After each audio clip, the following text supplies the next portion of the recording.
Dan untuk membahas lebih lanjut terkait dengan banyaknya pengajuan sebagai sahabat pengadilan atau amicus curiae, kami sudah terhubung dengan Bivitri Susanti selaku pakar hukum tata negara. Kami juga masih mencoba untuk menghubungi mantan Hakim Mahkamah Konstitusi Aswanto untuk bergabung bersama kami sore hari ini. Saya sapa terlebih dahulu Mbak Bivitri, selamat sore.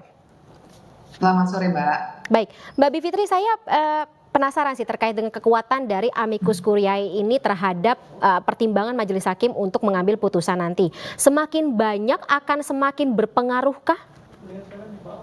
Kekuatan secara formal memang tidak ada, secara formal ya, karena amicus ini tidak ada dalam hukum acara, tapi merupakan suatu kebiasaan baik dari masyarakat untuk memberikan masukan secara jernih gitu ya kepada pengadilan.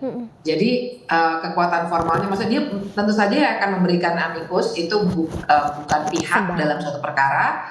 Dia punya kepentingan dari segi moralitas dan intelektual dan lain sebagainya, supaya pengadilan, makanya disebutnya sahabat pengadilan begitu ya, di bahasa Indonesia kan jadi seperti itu, karena mereka ingin supaya pengadilan memberikan keputusan yang terbaik. Sebenarnya konsepnya seperti itu. Jadi kekuatan formalnya memang tidak ada, tapi betul bahwa semakin banyak biasanya ada amicus yang perlu diketahui kan isinya juga tidak main-main. Biasanya ada argumentasi yang sangat baik juga dari setiap amicus, itu seperti memberikan semacam dorongan moral juga kepada para hakim untuk memberikan putusan yang terbaik. Jadi kekuatannya bukan kekuatan formal, tapi kekuatan dari segi moralitas masyarakat.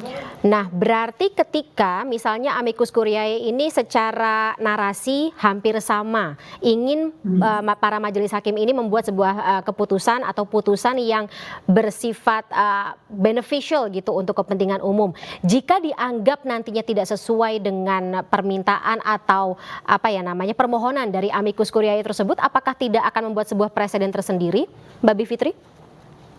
Ya, seperti yang saya katakan, memang sebenarnya kekuatan formalnya tidak ada, tapi memang betul nanti akan ada persepsi dari publik, terutama masyarakat yang punya perhatian terhadap apa yang terjadi di Mahkamah Konstitusi, bahwa ternyata hakim tidak terlalu memperhatikan masukan yang sifatnya substantif seperti itu. Karena kita kan, ini memang sangat menarik sih Mbak, makanya saya senang diajak diskusi malam ini, karena ini fenomena baru seperti yang dikatakan oleh Pak Fajar Laksono tadi yang sudah dikutip dari Mahkamah Konstitusi, fenomena baru, dan sebenarnya berarti ini ada suatu gejala di mana memang banyak orang yang punya kepedulian yang luar biasa terhadap bangsa ini, ingin berkontribusi tapi tidak di jalanan atau di banyak tempat yang sifatnya tidak mengarah kepada suatu kerangka hukum yang formal, tapi benar-benar diberikan kepada pengadilan. Nah, ini fenomena yang baru, baik begitu ya, dan buat saya kalau diperhatikan oleh hakim, tentu saja akan menimbulkan presiden yang baik. Kalau tidak diperhatikan seperti yang tadi Mbak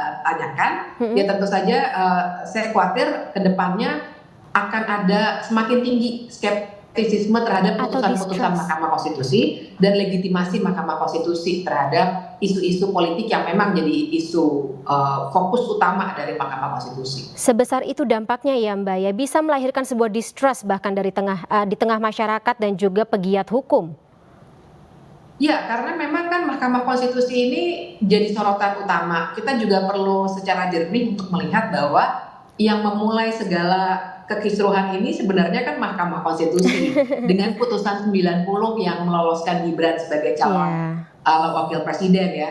Jadi tentu saja Mahkamah Konstitusi kemudian legitimasinya jatuh, tingkat kepercayaan jatuh, survei-survei juga sudah menyatakan hal yang sama, sehingga sekarang semua mata tertuju kepada mereka, dan kalau mereka tidak bisa memberikan putusan yang terbaik, maka jangan harap memang kepercayaan itu akan kembali lagi. Kalau saya sih melihat itikat baik dari MK itu sebenarnya sudah terlihat gitu ya, begitu keluar putusan Majelis Kehormatan MK, ada banyak kritik, mereka ingin membenahi diri, Pak Anwar Usmane sudah tidak jadi ketua.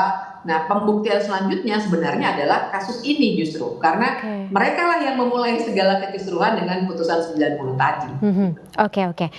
Saya boleh di-enlight dan juga pemirsa di-enlight Mbak Bivitri terkait dengan amicus curiae itu sendiri.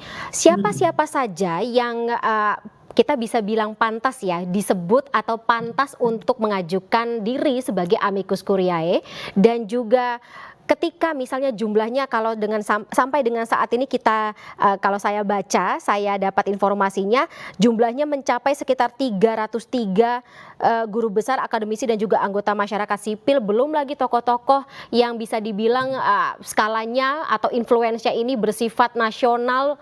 Ini seperti apa ya, argumentasi atau yang bisa kita katakan ya memang orang-orang ini yang pantas masuk sebagai amicus curiae atau memenuhi syarat sebagai amicus curiae? Sebenarnya siapa saja bisa. Jadi makanya ini memang tadi saya katakan tidak ada dalam hukum acara Mahkamah Konstitusi, sifatnya tidak ada kekuatan formal, karena juga dengan begitu mereka tidak memerlukan legal standing tertentu. Jadi siapa saja, misalnya saya sebagai pribadi misalnya ya, saya tidak melakukan itu sebagai pribadi, saya mau memberikan secara pribadi, sepanjang kemudian biasanya untuk meyakinkan hakim, kan kita sebenarnya lagi berusaha untuk menjadi kawannya hakim lah begitu. Jadi intinya kita kemudian akan meyakinkan hakim posisi apa yang membuat hakim semestinya mendengar apa yang saya sampaikan, biasanya akan ditulis relevansi si pengirim amicus brief itu apa sehingga hakim perlu mendengar suara mereka. Itu saja, tapi legal standingnya atau syarat-syarat tertentu sebenarnya tidak ada, siapapun bisa. Nah, Ibu Mega menurut saya juga sebenarnya kan dia dalam kapasitas pribadi, tentu saja pihak lain bisa menyoroti kapasitasnya sebagai ketua PDI Perjuangan ya, atau presiden ada. Ya, dan saya melihatnya Ibu Mega sebagai mantan presiden, kapasitasnya jangan dilupakan bagian itu, dan juga orang yang memang sudah sebagai mantan presiden juga sudah mengalami berbagai macam masa pemerintahan. Dia secara dalam kapasitas personalnya memberikan masukan kepada para hakim. Jadi boleh-boleh saja sebenarnya. Dan sekali lagi gantung pada hakim sendiri. Mereka mau dengar atau tidak. Bisa saja hakim mengabaikan itu semua. Dan memang ini presiden baru di sengketa Pilpres. Tapi kalau untuk kasus lainnya Mbak, misalnya kasus Haris Fathia, itu juga puluhan yang memberikan amicus. Kasus Ahok juga ada beberapa. Kemudian ada cukup banyak kasus lain yang memang jadi perhatian publik, di mana publik tuh ingin sekali mendorong, memberikan dorongan moral pada hakim untuk memberikan putusan yang baik bagi masyarakat. Jadi biasanya konteksnya itu, jadi tidak perlu syarat tertentu untuk bisa menjadi pengaju amicus. Jadi dengan kata lain semakin banyak amicus curiae atau sahabat pengadilan ya semakin bagus gitu bahwa masyarakat atau semakin banyak pihak yang cukup concern dengan kasus yang sedang ditangani oleh lembaga hukum gitu. Apalagi ini kita bicara mengenai Mahkamah Konstitusi, salah satu punggawa atau lembaga hukum yang menangani kasus-kasus terakhir atau garda terakhir untuk menangani kasus-kasus apalagi yang sifatnya sebesar pemilu 2024. Nah, Mbak Bivitri mungkin ada contoh, apakah pernah ada di negara lain mahkamah, kita bicara mengenai Mahkamah Konstitusinya yang menangani sebuah kasus dan juga muncul amicus curiae dengan jumlah semasif ini? Saya belum pernah studi mendalam soal itu, tapi saya duga sebenarnya cukup banyak begitu ya, tapi saya tidak punya studi mendalam soal itu. Dan sebenarnya amicus ini makanya kan kita bisa lihat asal katanya juga dari bahasa Latin, jadi ini merupakan praktik yang sangat lazim di banyak negara lain. Cuma kalau spesifik di Pilpres apakah ada yang sama, saya belum pernah studi. Jadi kalau buat saya setuju sekali dengan apa yang barusan Mbak katakan bahwa ini menandakan sebenarnya perhatian publik yang besar, dan buat saya ini suatu fenomena yang baik karena semua punya kepedulian yang sama dan disalurkannya melalui jalur hukum yang tersedia, tidak hanya melalui diskusi begitu ya yang mungkin tidak terdengar oleh hakim, tapi ini benar-benar memberikan argumen yang baik, membantu hakim sebenarnya, makanya dikatakan friends of the court.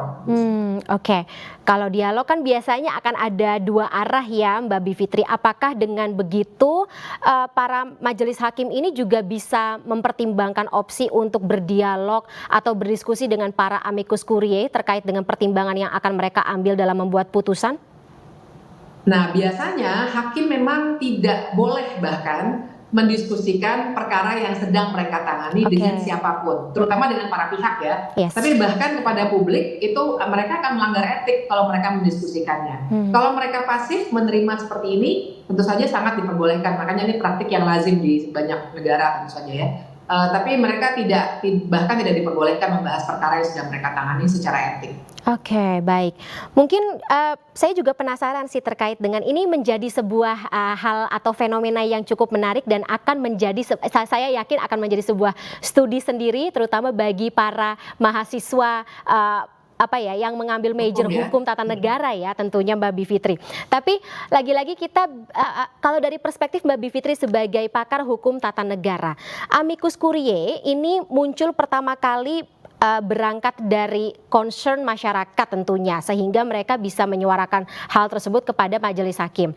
Tapi sebesar apa pengaruhnya bagi pelaksanaan atau penegakan hukum di Indonesia ke depan?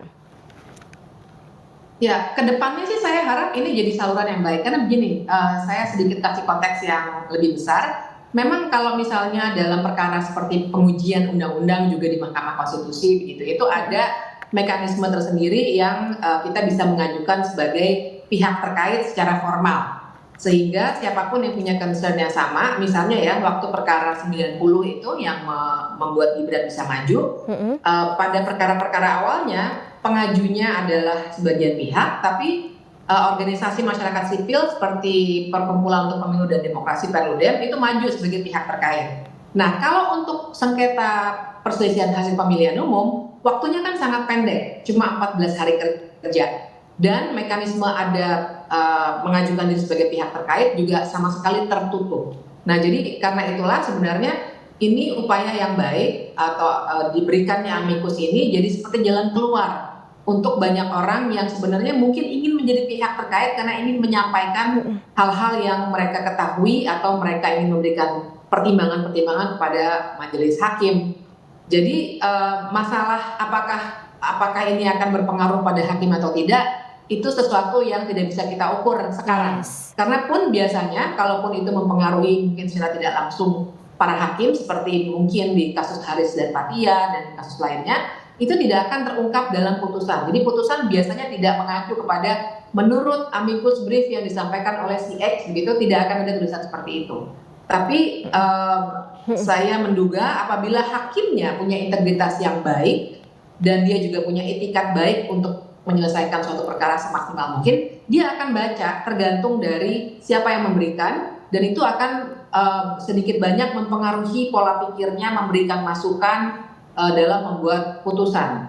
Nah, kedepannya saya kira ini jadi suatu mekanisme evaluasi juga bagaimana supaya nanti perselisihan hasil pemilihan umum juga bisa memberikan ruang-ruang yang cukup untuk masyarakat sipil yang ingin terlibat semata-mata karena mereka merasa ada mereka terusik gitu ya, kompas moralnya, etiknya dan lain sebagainya, sehingga ingin membantu pengadilan untuk atau membantu Mahkamah Konstitusi untuk membuat putusan yang argumentasinya baik. Oke, kita harapkan seperti itu Mbak Bivitri, karena lagi-lagi seperti kata Mbak Bivitri tadi, ini menjadi sebuah atau memberikan sebuah persepsi sendiri kepada masyarakat, terutama yang mengikuti perjalanan dari proses pemilu 2024 sampai dengan saat ini sidangnya atau PHPU-nya sedang disidangkan di Mahkamah Konstitusi. Tapi sebelumnya terima kasih banyak Mbak Bivitri atas waktunya dan juga insight-nya dalam iNews Sore pada sore hari ini. Salam sehat selalu Mbak Bivitri, kita ketemu lagi lain kesempatan.